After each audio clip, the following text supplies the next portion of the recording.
Discover the latest health tips, expert advice, and inspiring stories. This is the Health Channel Podcast. Your journey to better health starts now.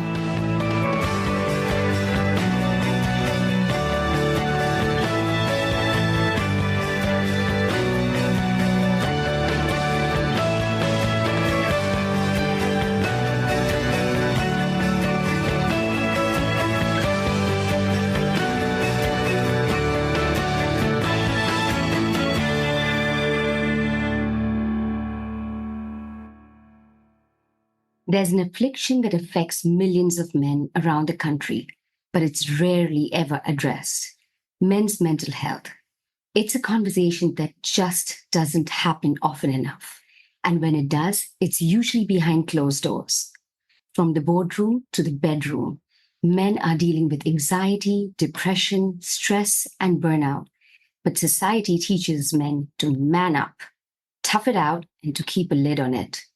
Today, we're breaking the silence and offering up a safe space because talking about your mental health doesn't make you weak. And no questions are off limits on this episode of Ask the Doc.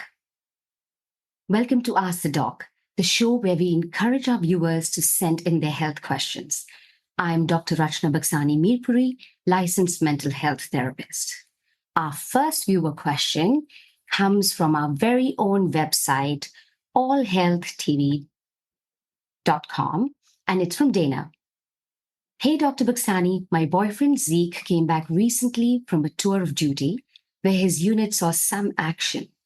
He's been having nightmares and yelling in his sleep. Whenever I ask him about it, he clams up and deflects. Why is it so hard for him to open up about how he's feeling? Oh, wow. Dana, thank you so much for writing in, and I hope Zeke knows how lucky he is to have you in his life. Sounds like Zeke is displaying some symptoms of post-traumatic stress disorder or PTSD. We often see that when people come back from combat. The problem, though, is societal expectations that associate vulnerability or emotional expressions with weakness make it really, really hard for men to talk about what they're going through. Men have pressures to be strong and stoic, and talking about it is none of those, right? Plus, not sure if Zeke has had some childhood experiences, maybe some negative experiences when he's actually expressed his emotions, thus resulting in him suppressing it. So as to avoid the negative feedback or the negative consequences of expression. I encourage you to keep encouraging him to seek help because that's the only way he's going to be able to heal from the trauma that he experienced and obviously then help manage some of these symptoms, really challenging situations that he's experiencing. Thank you so much again, Dana. Let's take our next question. And our next question comes through us from our Facebook page. Bridget says, Dr. Baksani, I know this is very cliche, but my husband Lars has had some losses lately, his mother, his job, and his joie de vivre. I butchered that, but his joy of life. How can I, as his partner, support him going through his mental health struggle?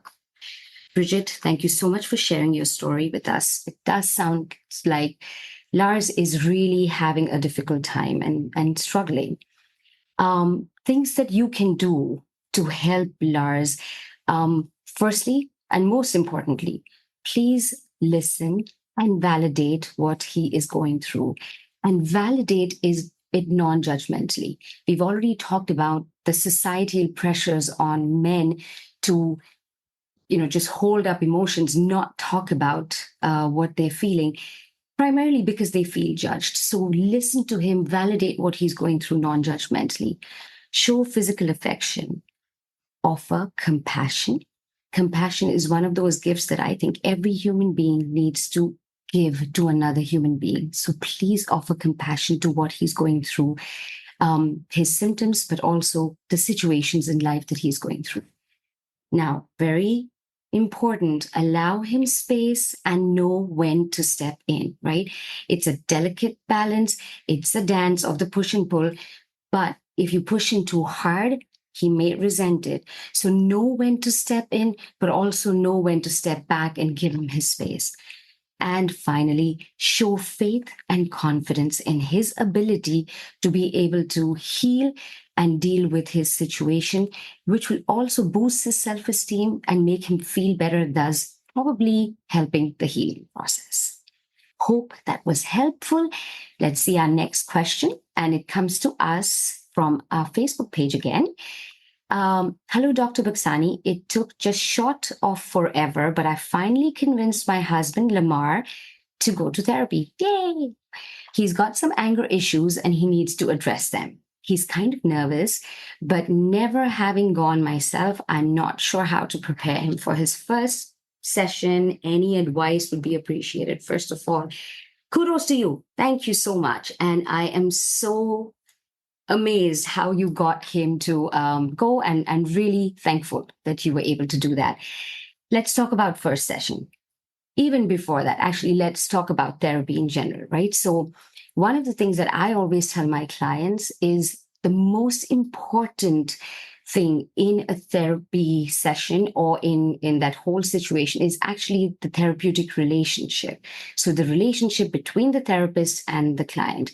We therapists come from all modalities or schools of thought, right? So solution focused, cognitive behavior therapy, dialectic behavior therapy. And really what research has found is one of the most important things that actually makes it possible for us to see any success in our clients is the therapeutic relationship. So ask him to reflect after his first session on how he felt in his time with the therapist. Of course, not only in the first session, but give it about 2 or 3 sessions. But he really needs to focus on his feelings when he's with the therapist and how he feels, if he feels a connection there. Remember, the first session is an intake, right? So a lot of it is going to be gathering information on the part of the therapist. It's not really therapy. Therapy starts maybe after the second or third session, after the goals have been set by by him and the therapist in collaboration. Therapy is a journey into himself. Please encourage him to be open and honest. And that's the only way that he's actually going to be able to find therapy helpful. Welcome back. We have our first Instagram question of the day. Yay. All right, let's see. We have Walter writing in, "Hey, Dr. B, I've been hearing a lot about something called toxic masculinity lately, not pertaining to me, of course. As such, I'd like to know what it is and what kind of impact does it have exactly on men's mental health. I'd love to get your thoughts on this." Walter, thank you so much. Great question. Yes, that's a word that's been floating around and not necessarily in a good way. Let's talk about what it is, right? So toxic masculinity is really a set of very harmful expectations that society places on men that are associated with this idea of masculinity.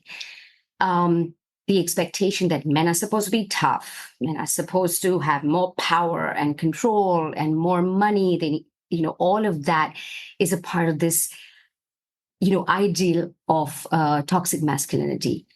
What happens as a result of this is men are not taking care of themselves because they feel like they have to constantly perform, constantly prove something, right? So obviously then that results in lack of self-care, often shutting themselves off from loved ones, right? Because again, if they talk about their feelings, they're weak, right? So, and that's not what men do. So they're not talking about how they feel. They're not talking, they're not being vulnerable enough to have those really close and healthy relationships. Now, what that does is it increases depression. We've seen an increase in anxiety. We've seen an increase in loneliness amongst men, low self-esteem, right? Because our self-esteem in a certain way is connected to those valuable relationships that we have. And again, the idea that I'm never going to reach that ideal of having that power and control, and the man who needs to bottle up his emotions, that results in men not feeling very good about themselves, and also then engaging in some risky behavior, substance abuse issues. So really a lot of mental health challenges because of this idea of toxic masculinity. And that's why, Walter, I am so thankful that you brought this up and given me a chance to address this today. Hope that was helpful. Let's move on to the next question. And that comes to us from Corinne. Dr. Baksani, my brother's wife, Stella, left him for another man and he's devastated. Oh my gosh, I am so sorry. Colby was a really gregarious guy, but he's become something of a hermit. Now, how can I stop him from isolating himself and help him build a support network? Wow, Corinne, I am so sorry to hear this. I am sure Colby is going through the motions of, which sounds like a terrible breakup. Let's see how I can help you help Colby, right? Some things that you can do. Remind him of his strengths, right? We all have strengths and we all have weaknesses. So remind him of his strengths to help boost his self-esteem. It's very hard, remember, to have social relationships if I'm not feeling good about myself. So when he's reminded of what he's good at, hopefully that will push him to boost his social relationships. Gently encourage him to reach out for support, but please do not push him, right? Let him take his time. Healing from a breakup is a journey that's very, very personal to every individual who's going through it. There is no formula that helps speed up the process. So please don't push him. Encourage him, but let him make the final decision. Respect his boundaries and allow him to heal at his pace. Don't judge. Don't ever judge, because again, that leads back to that idea of the toxic masculinity that we just spoke about, that you have to get up and get over it and, just stop talking about this, move on. We can't do that. So don't judge, and please validate his feelings. Again, one of the most healing things that we can do for anyone is validate what they're going through. I hope that was helpful. Let's move on. And we have another Facebook question. And this time it's from Serena. Hey, Dr. Baksani, my fiance Lincoln hasn't been himself lately. He's withdrawn, no appetite, not sleeping well, and listless. I guess my question for you is this: what are the common symptoms or most common mental health issues and symptoms that men face? Lovely, lovely question, Serena. I'm so glad. PBS has allowed this opportunity to talk about men's mental health, and I'm so excited about this question. Let's get into it. There are a lot of issues, mental health issues, that men face. The first one, and the most common, I would say, one of the most common, is depression, right? So what is depression? It's a feeling of persistent sadness, and we'll talk about that persistent piece in a bit. Fatigue, loss of interest, and hopelessness. Why the persistent part is important is because, remember, there are days we all feel that way, right? I mean, I got up this morning and I was not sure I had the energy to do this, right? So we all have days that we get up and we're tired. Maybe we haven't slept well. That's not what depression is, right? So you have to have these symptoms for at least 2 weeks consistently to be able to be diagnosed with depression, right? Let's talk about the second one. Anxiety, right? And depression, anxiety really do go hand in hand. When we see a person with depression, generally they will have symptoms of anxiety too. Some of the symptoms, not all, are excessive worry, restlessness, trouble concentrating, sweating, rapid heartbeat. There are about 30 more that I can give you, because anxiety really does show up different for different people. And that's okay, because all of this constitute, and remember, again, going back to, but I feel sometimes that I'm restless. I have brain fog. Sometimes I have trouble concentrating. And all of us go through that, but it has to be persistent. It has to be for a minimum of 2 weeks consistently to be diagnosed as an anxiety disorder. Moving on, the third one is substance abuse. We see men dealing with this challenge of substance abuse, and that could include dependence on alcohol, drugs, or food to be able to cope with whatever stresses they're going through or the traumas. And a lot of them turn to this because, again, the idea of, okay, but men are not supposed to talk about issues, they kind of use substances to be able to cope with some of the stuff that they're going through. The fourth is suicidal ideation. Men are more likely to die by suicide than women. That's really because of the kinds of techniques they use for suicide. They're much more lethal than what women use. So not only do they have suicidal ideation, but men are more likely to die by suicide because they have completed suicides, right? Now, I'm strongly going to encourage you to please, if you know someone who is struggling with depression, with anxiety, not being able to discuss these things, and you sense that there's something going on, please go right ahead and ask them if if they've ever thought of hurting themselves, if they have a plan for hurting themselves. So, somebody who's saying, "Hey, yes, I'm going to do this. I really don't want to live, and I've decided that what, I'm going to use these pills, or I'm going to do it in this way. I'm going to jump from X building." You know that there is a plan, and that's an emergency. You cannot take that lightly. You really do need to take them to a hospital and get them help immediately. Let's move on. We have the fifth one, that's post-traumatic stress disorder. Lots of people who've gone through any sort of abuse, any sort of neglect, accidents, who've come back from combat, display signs and symptoms of post-traumatic stress disorder.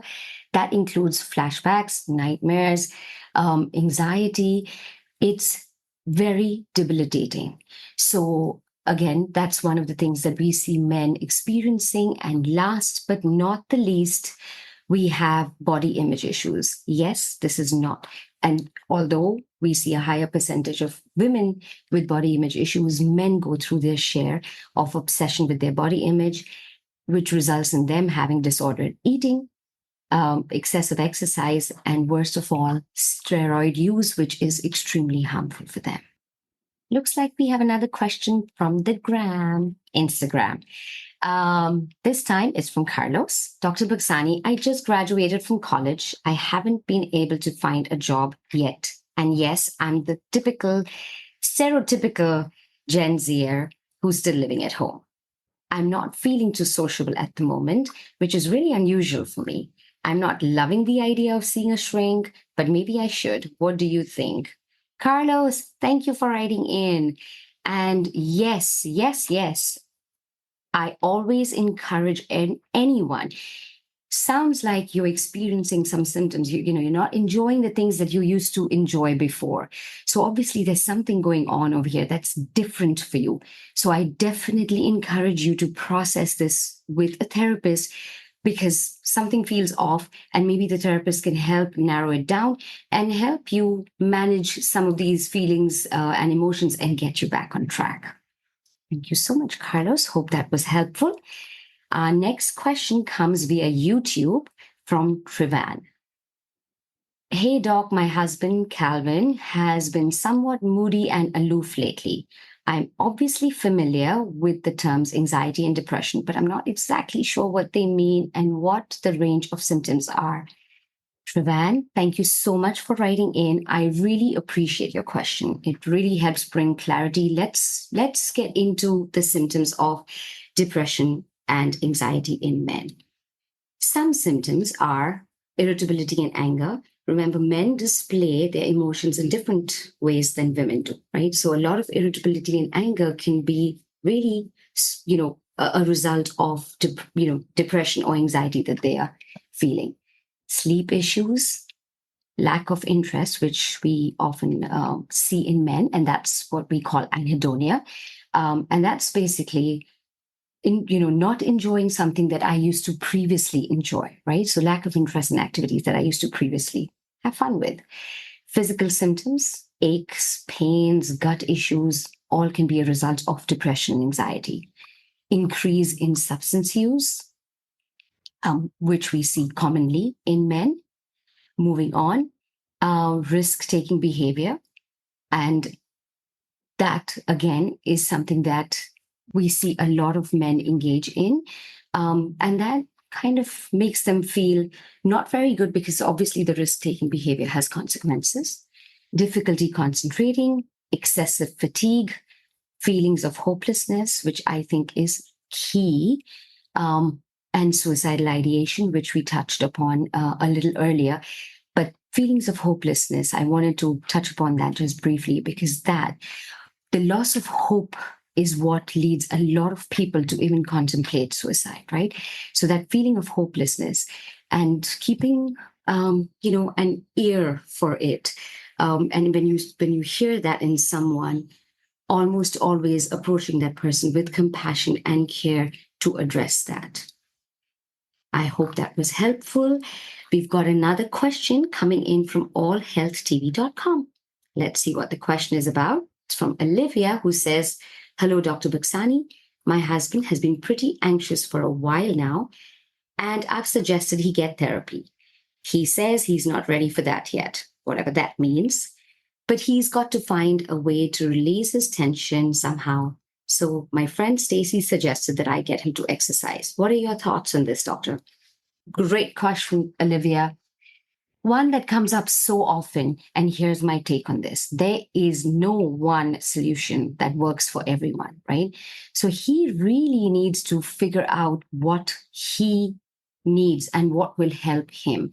When I think about self-care, I really think about mind, body, and soul, right? So we can't only care for our body and then forget our mind and our soul. So ask him first, or what you need to do is write down a list of self-care options that work for all of these three categories. So it could be for the mind, things like, oh, I like reading, I like journaling. For the soul, I like hanging out with friends. And for the body, it could be things like nutrition and exercising. And at the moment when one feels overwhelmed is when I recommend to my clients, ask yourself, what do you need at that moment? Do I need to take care of my body? Do I need to take care of my mind? Or do I need to take care of my soul? And then pull out that list that you've already made and pull one self-care thing and do it, right? Because that's when we start healing and feeling better. So that's kind of my take on self-care. Hope that was helpful. Let's move on to the next question. And that question comes from Norton. Very quickly, Norton asks about how men can recognize burnout and what steps should they take to recover. Some of the symptoms of burnout include things like irritability, fatigue, the anhedonia that we talked about, the loss of interest in activities that I've previously enjoyed, difficulty concentrating, and the physical complaints, right? So we've heard this before, right? Sounds like what we discussed with depression, anxiety, and absolutely, because burnout and symptoms of depression, anxiety kind of collide, right? Okay, what do we do to cope with burnout? First, prioritize self-care. I just answered the question about self-care, and remember the mind, body, soul aspect that I talked about. As far as self-care is concerned, you really do need to take care of yourselves.